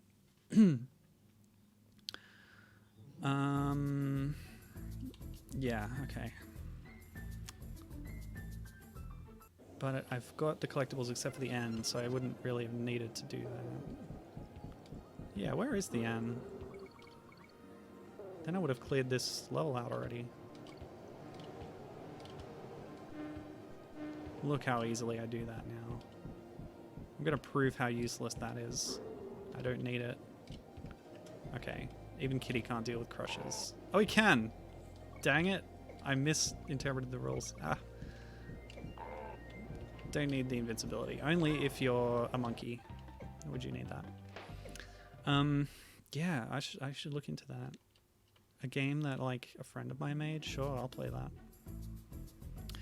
Anyway, that's for the future.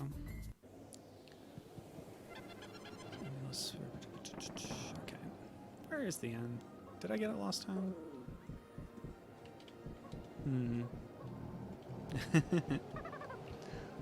Oh no. Okay, now I'm gonna need that barrel. Except I won't be able to reach it now. Yep. Never mind.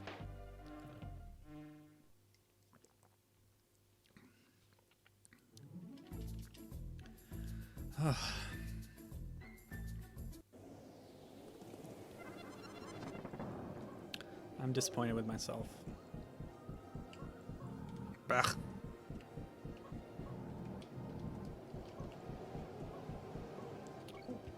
I should have saved the game.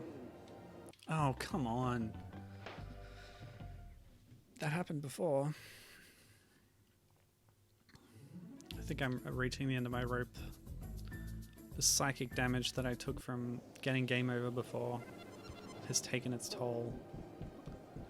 Can Donkey defeat a Crumple? Yes. Crumple, whatever.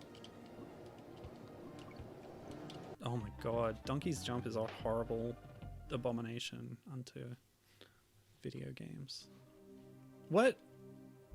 Oh, I wasn't paying attention. Going from 1 to 0 is the end. I'm pretty sure in number 1 you would go 0 to nothing.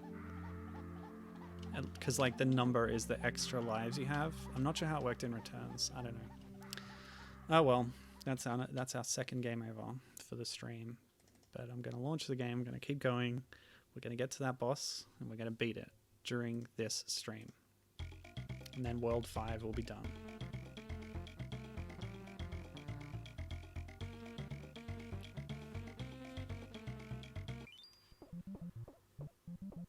Okay, is it back? Ugh, not again. Whoa, what? What's going on? Oh, I have 2 instances of the game open. Why did that happen? Oh, that's right. Ugh, I forgot how it worked. Because it didn't crash, it launched disk 1 again. Yeah, ugh, sorry. My psychic damage is manifesting again. Now, if I remember right, this is going to kick me back to the start of the level. Yep. That's game overs for you. Oh boy. Which means I also lost the bonus coin. But that's another thing I can get off stream.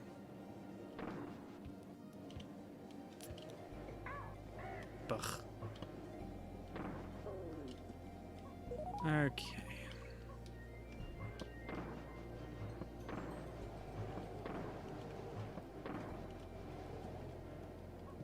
Ugh.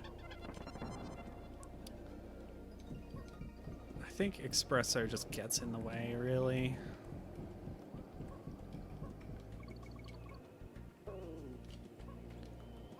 The wind can really throw you off, by the way. Oh no! I did a little hop after getting damaged, and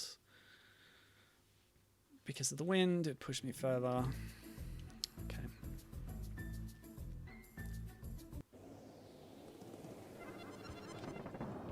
He did finish that Pico 8 game, didn't he?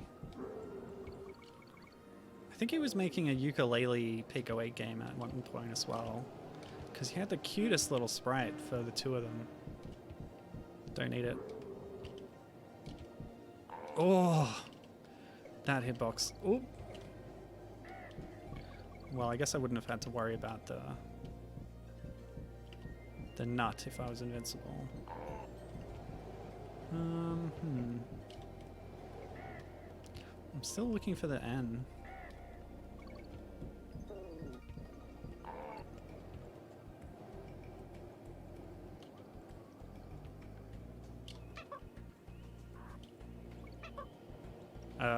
What?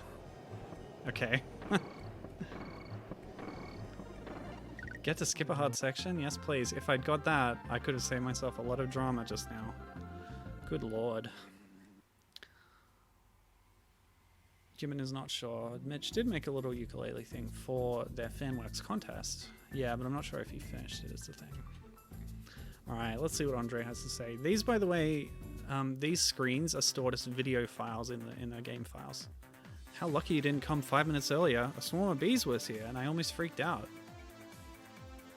But with my programming skills, I fixed them. Oops, I'm talking a lot.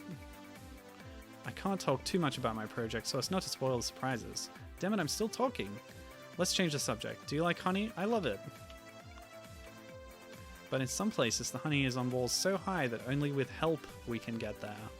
In fact, in many cases, we need a little boost in life, right? Well, let me go back here to my project. Lord Louis Silver bless you. Gibbon says, I don't care for this guy and his quote-unquote advice. This cranky erasure will not stand. Yeah, I do agree. The original game files had a background for Cranky's cabin. Maybe it's worth playing an earlier demo and seeing if Cranky is in that game, at least playing through a world. Because we've seen Cranky in this game when we beat a boss. He pops up to give a little comment like he did in the Game Boy Advance titles, remakes.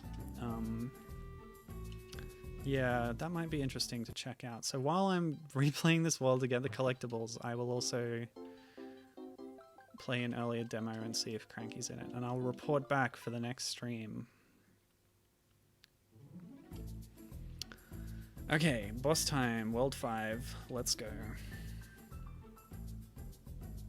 Angry Bee Rush. That has the same cadence as Johnny Be Good. Oh, that's interesting. By the way, I noticed that in the last bonus stage in that Gusty level, there was all the different like throwable barrel types and stuff. Alright, so Kitty's sprite here is not new. It's taken from when he's holding onto the feet of Quarks or Squawks in DKC3.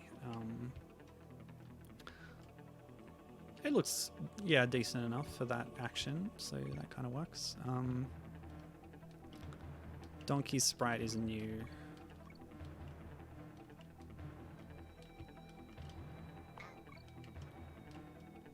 This is...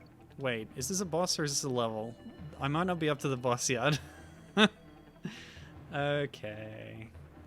I misjudged the number of levels, I guess. Claptrap.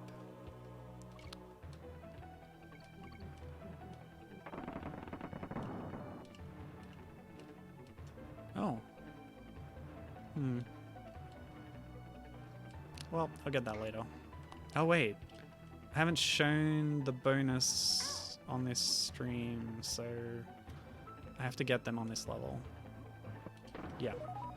What? Whoa, what? That was weird. Anyway, as for Andre's advice, I think it probably is referring to using the Cat o' Nine Tails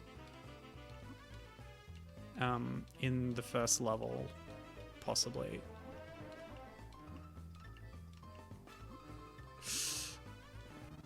Ah, the hitbox just overlapped.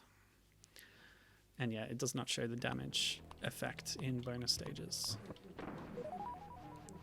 Maybe by the time I play this game again next stream, they will have finished the 2.1 patch. And then we can compare it. If not, it's not the end of the world. The game's, you know, quite stable as it is. Over! Yeah, cool. Oh, that was a bad call for my part. Should have gone inside of the bee circle. Okay. Oops. No!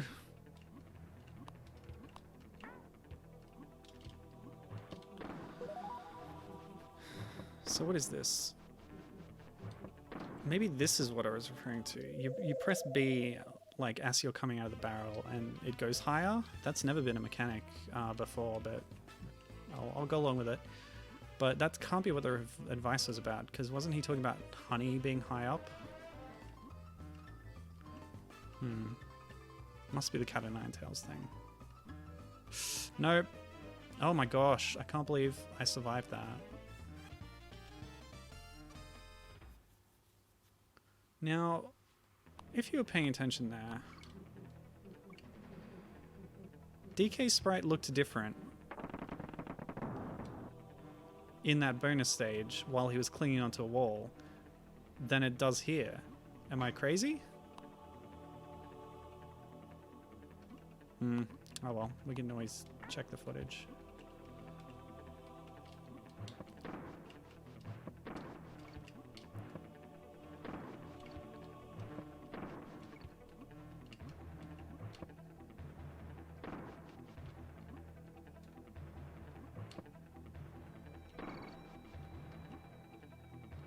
Oh no, 2 paths.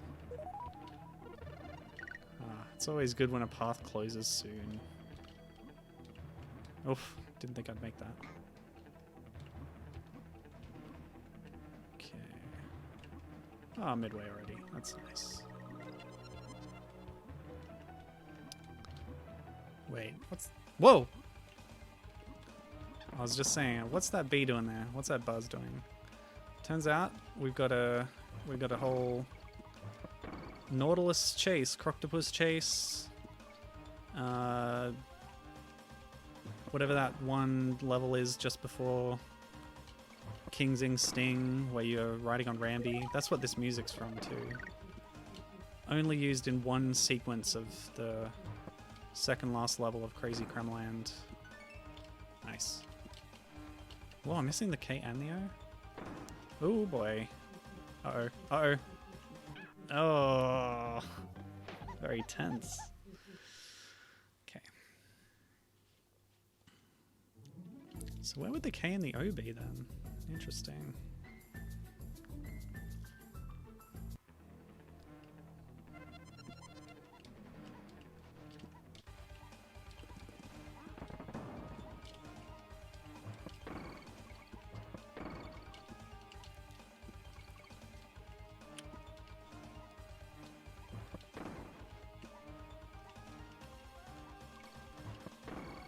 Didn't mean to do that.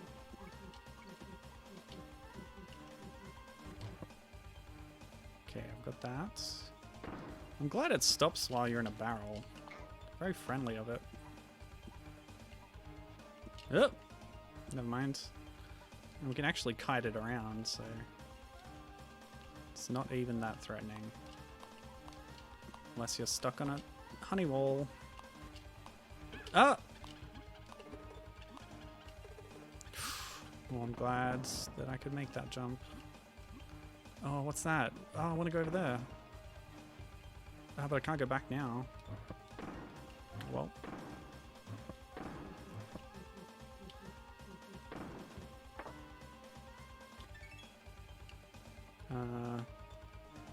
So what's over there then? I've done the bonus. Whoop.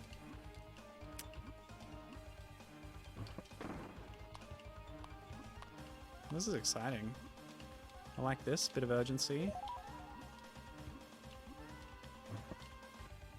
Of course, there's a lot of chase levels in Returns and Tropical Freeze.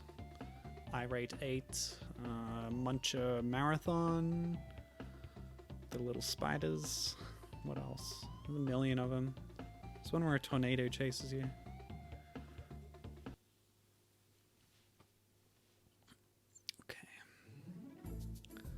Jeff says, this is surprisingly interesting. I'm glad you think so. I'm having a good time with this game overall.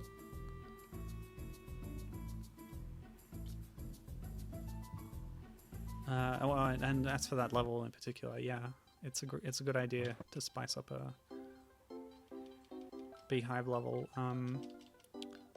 A lot of the chase levels I've just mentioned are aquatic ones where you can move freely, so having one in a vertically oriented platformer works. I guess it's kind of similar to like Toxic Tower or something. Alright, King's Ing Yellow, are you serious? The boss of the last world was Clubber Yellow, but King's Ing is already yellow. Just putting a color at the end of a boss's name? Okay, what's the target for? A what? Excuse me?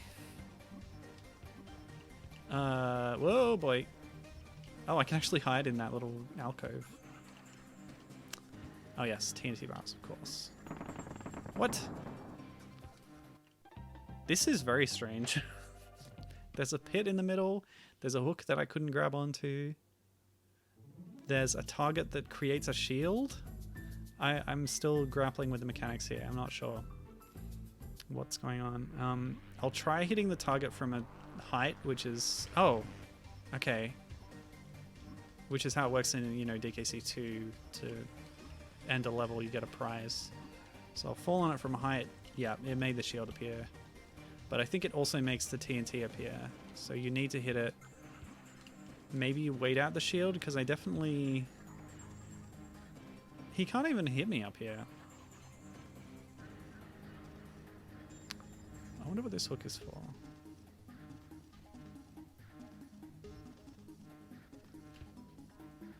Hit the target again. Maybe.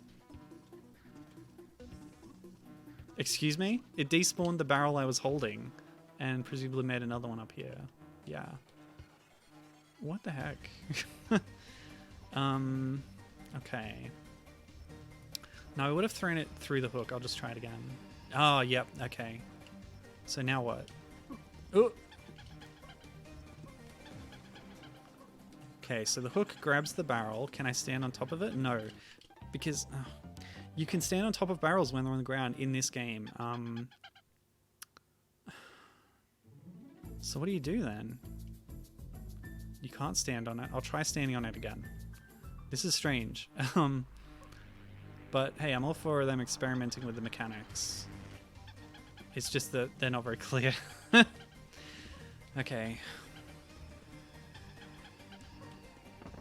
So cleaver style, we're going to be climbing the walls here. Can I make this? Oh, lovely, I can. Dixie's going to be a lifesaver in this. Okay, so I can't stand on it. What's the answer? If I hit it again, the target. Let's try it now. Okay, so that's how it works. We hit the target, and Kingzing protects himself with a shield, which means we can't attack him directly with the TNT barrel. But if we hit the target again, the shield goes away. I don't know, this is a little strange and convoluted, but that's okay. We'll do it. We'll do it. Let's go. Oh, what? I have to jump, I guess. Not getting enough arc on that throw. Oh well. It's easy enough to avoid King Sting. Unless he throws any more surprises at us. Seems like a pretty simple boss. Oops! Yeah. That's gonna be the problem. Oh yeah, I forgot to hit it again. Okay. Good. Ah! Ah! Okay. And now. Yeah! Ah, it's getting faster. The fact that there's safety alcoves really trivializes this in a way. And now it's just going to be a battle of attrition. Oh, that was close. There we go. Hit it again, don't forget. Bloop. Lordy, says Gibbon. And yeah, Dixie makes this a piece of cake. Sorry, I was about to say something else.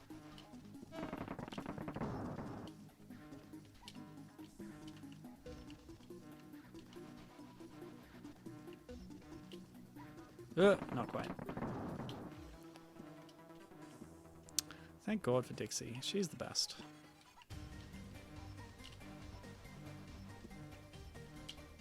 Whoop. Now. Yeah.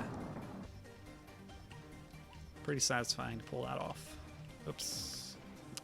Keep forgetting the second hit. It should just happen, I think. I don't think you should have to hit the target to spawn the barrel. That's how I would suggest improving this boss fight.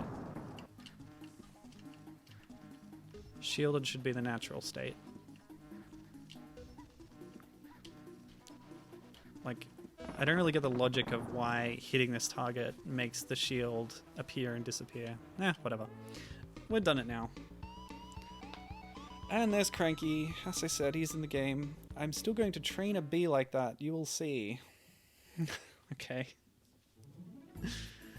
Oh boy, so that's World 5 down, but not completed. I will complete it off screen because I think we've seen all the collectibles now, more or less, except for the K and the O in that last level, and the location of the K coin in the first level. So I guess if I remember, I'll reveal those in the next stream. I'll make a note of it. I'll make a note right now. Because I will forget. I'll forget.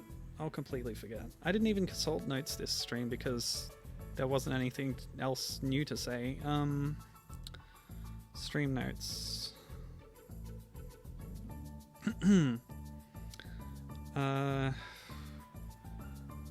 K and O in 5.5. DK coin in 5.1. Okay, maybe I'll like find them and not get them and then show them, because once you get these things they also disappear from the game map world screen thing. Alright, now it saves your progress after you clear a world, I know that much, but just to be sure, because I've been just it's caught me out too many times, I'm gonna go save it Wrinklies, and then that'll be it for this stream. One world, one stream. How about that? I would have liked to make more progress, but it was that pesky game over. Alright, anyway, so next time we can look forward to World 6, which looks to be an icy, snowy, mountainous zone, which I'll confirm by showing a preview of it via Funky's Travels. Oh yeah. I love that. I love that little vocal effect from DKC3. I don't know if it's supposed to be words. Oh, look at that. Beautiful stuff. So it looks like we've got some cable cars. A lot of... Oh, there's those fossils embedded in the walls. That's beautiful. I love that aesthetic. And yeah, expect snow, ice caves, all that good stuff. I'll see you next time in Snow Geysers.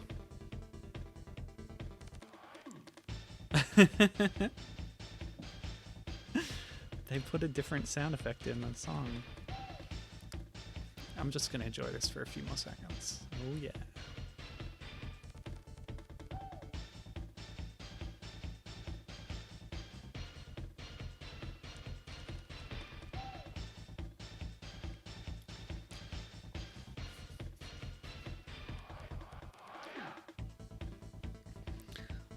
Also, I'll just check my calendar. Do, do, do, do, do, do.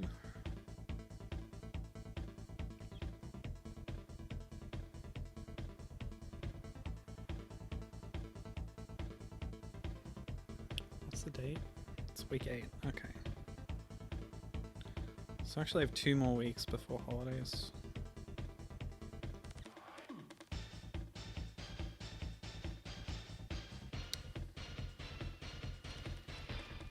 Misjudged that one. Oh well. Yeah, so see you next Wednesday, my time, for World 6 of Donkey Kong Country, the Trilogy from Andre Productions. It's a wild ride. Maybe I will be back on the 2 worlds per stream schedule. Fingers crossed. Okay, bye-bye now.